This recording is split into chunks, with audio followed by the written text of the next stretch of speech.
This video is brought to you by Squarespace. After changing the cinema industry forever in 2007 with the Red One, Red Digital Cinema would go on to create a slew of different cinema camera models over the next decade and a half. But on May 18th, 2018, Red announced an unusual product. The Red Hydrogen One, a Red-created phone. That's big feature was its holographic display, 3D photos, and its reported pairing with Red's unreleased 3D lithium camera. These two abandoned projects by Red led to several remarkable events at the company, including the retirement of Red's founder, Jim Jannard. What happened to this phone and camera system? Did its demise force Jim Jannard into an early retirement? And was there another adaptation on the way? Find out today on our Abandoned Camera series.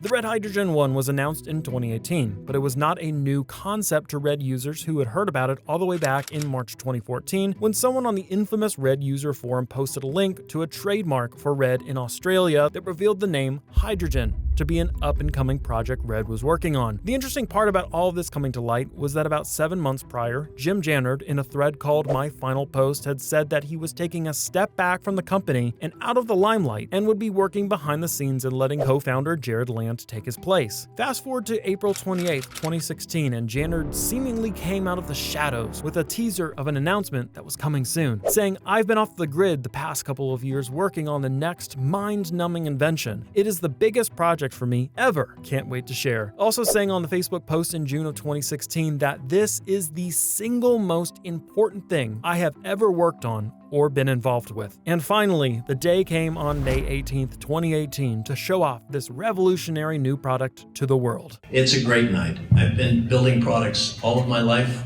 First one, 1975, was the first Oakley product. And I can say that we have built a lot of really cool stuff, starting at the O.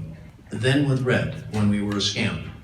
And nobody believed that we could build a 4K camera for $17,000, and if we were lucky enough to do that, we wouldn't stay in business because the big guys would eat us up, as soon as they wanted. So it was no surprise when I said we were going to build a cell phone that there were a whole bunch of doubters. I heard, what does a sunglass guy know about building cameras? Or what does a camera guy know about building cell phones? Absolutely nothing. We have no idea. I've said this, and it's true. We have no idea whatsoever what we were doing now. No idea. We're making it up as we go. For this video, we have a first in the series. We actually got our hands on the abandoned camera phone thing, and would you look at that? It still turns on. As you can see, it runs a version of Android with some peculiar Red applications on it, including today's sponsor, Squarespace. That's right, not only is Squarespace a powerful website that builds websites, like Adam Driver so eloquently put it, you can even build a website on an abandoned camera phone, though I bet you could run it off the Fran 8K too, since it also ran Windows. But there isn't a better website builder out there for creators or artists on the go, with tons of easy-to-use, sleek template designs, scheduling software built in so your clients can book you for their next project, and adding your latest project reels while on the go. Squarespace makes it simple to make a professional website that you won't be embarrassed to send to your clients. Website building should be easy. You can head right now to squarespace.com/FrameVoyager below in the description to save 10% off your first purchase of a website or domain using the code FrameVoyager. Now, back to some abandoned cameras. Really, what Red Digital Cinema created to enter the smartphone market is nothing short of insane. The sales pitch for it in a press release was in equal parts interesting and baffling. It promised the world with a slew of features and continued support far into the Hydrogen's lifespan, with the stereo to surround audio conversion alone being worth the asking price of $1,200 to $1,600. No, seriously, they actually said that, calling 5.1 virtual surround sound multi-dimensional audio. But while this press release was kind of weird all around, it did promise some interesting features, some more sensible than others. The Hydrogen One was promised to be a phone with great media consumption features and also as a companion device for Red cinema camera users who require reliable gear on professional shoots, which might be a great explanation on why one of the flagship features on this phone was the holographic screen. They won't let me show you the other side. It's holographic, and it doesn't photograph. You have to see it. It was like seeing a IMAX movie, except you didn't need glasses. You have to experience it. It's kind of one of those things that you have to see to believe. The 3D screen on the Red Hydrogen 1 required no glasses, which might be more than a welcome feature for a camera operator shooting stereoscopic movies. Interestingly enough, though, the Hydrogen 1 was supposed to be the introduction to a 3D or Red's H4V format content ecosystem by planning to launch a beam splitter camera system dubbed the Red Lithium. Edgy naming conventions aside, this actually is a quite interesting sales pitch for a 3D camera operator, as previewing a 3D image as it's being recorded would make shooting 3D content considerably easier. But then Red could have just created a 3D monitor with the same quote-unquote holographic display for the camera itself. But as this phone camera media device thing came to market, Jannard made bold claims about how much this was going to be a game changer for everyone and the industry. But what would everyone think about this phone when they got their hands on it? Well, consumers were definitely not kind to this phone. There's pretty much no other reason why someone would spend that much on this phone. It just looks bad when the holographic mode comes on. So I'm gonna have to go with a no on this one. Not good. And it's called 3D audio.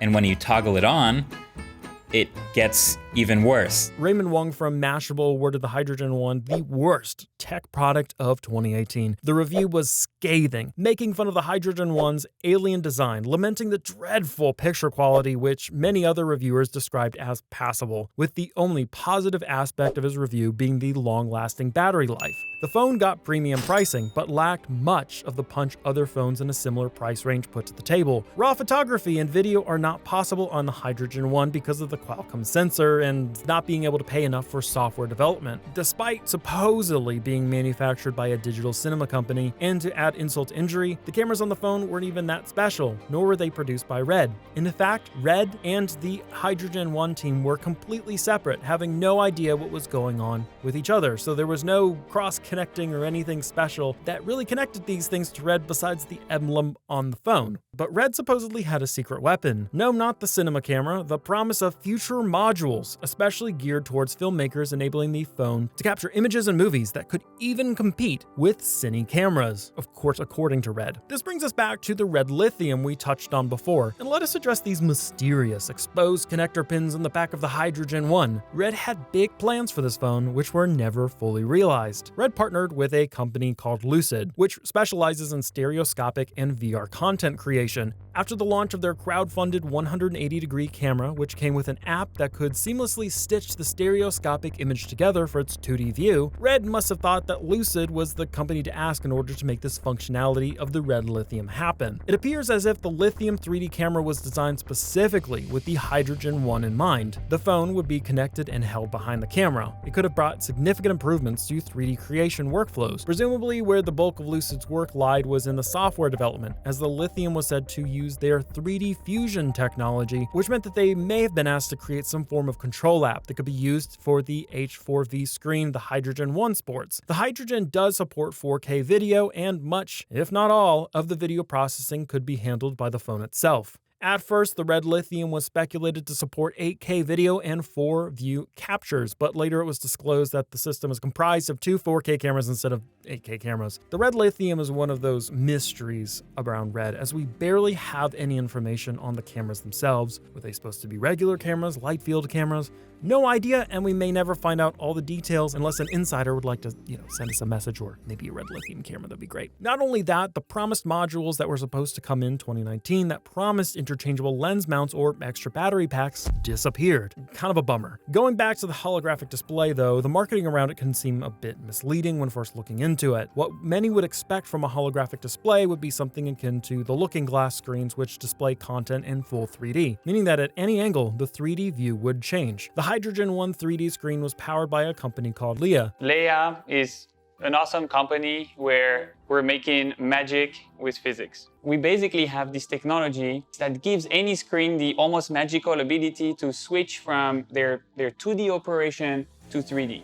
As for the Hydrogen 1 screen, it packs a conceptually similar technology that the looking screens make use of to reproduce 3D images, namely lightfield technology to achieve holography. But the end result is just a little bit lamer. When a video or photo is taken, a stereoscopic image is captured, meaning that the left and right images are taken with two cameras, which is why the 3D images can only be captured in a landscape orientation using the cameras on the back. Where the 4-view experience comes into play is with the use of software algorithms. Additional images are generated from the information of the left and right images, and the diffraction grate screen of the Hydrogen 1 makes it possible to have 4 stereoscopic image pairs be displayed. And while this screen was kind of cool, the technology really wasn't even close to being all that new, and had already been done in a way in LG phones almost 7 years ago. I'm not the biggest fan of meaningless advertising buzzwords, so when Red says the world never saw this coming, I gotta step back and point out that HTC did basically this exact same thing 7 years ago.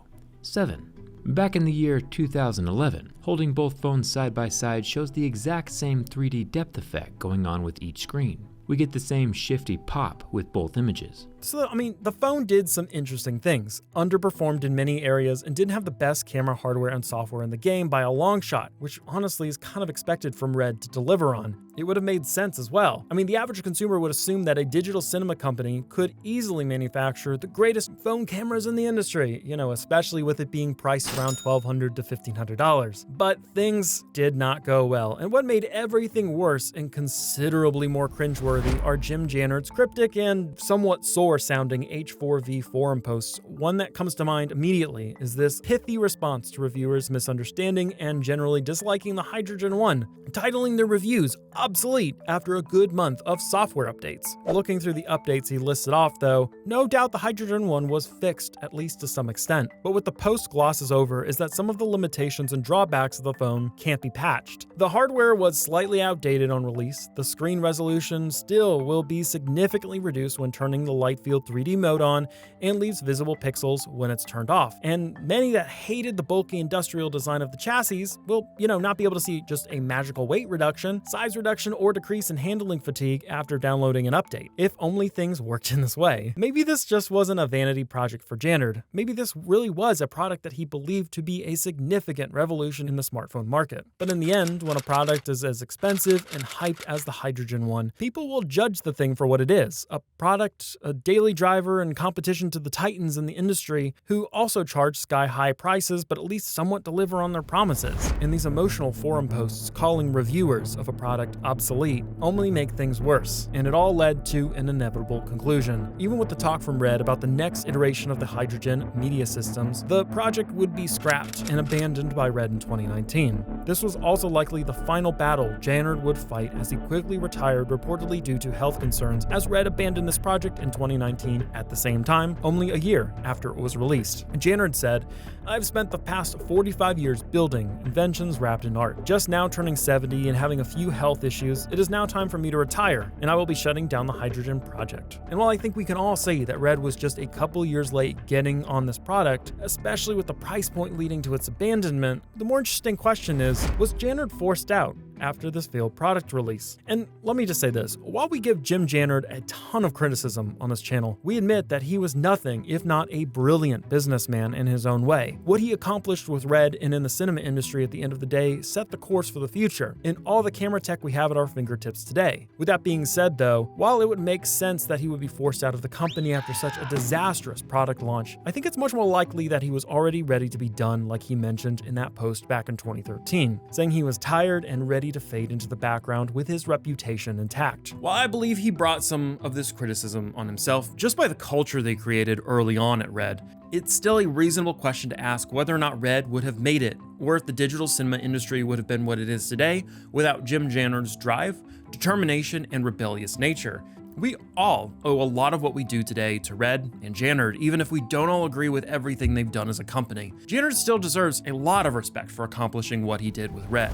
But if you'd like to see another project that Red worked on but never released, check out the mysterious 28K camera that faded into the shadows over the years right here.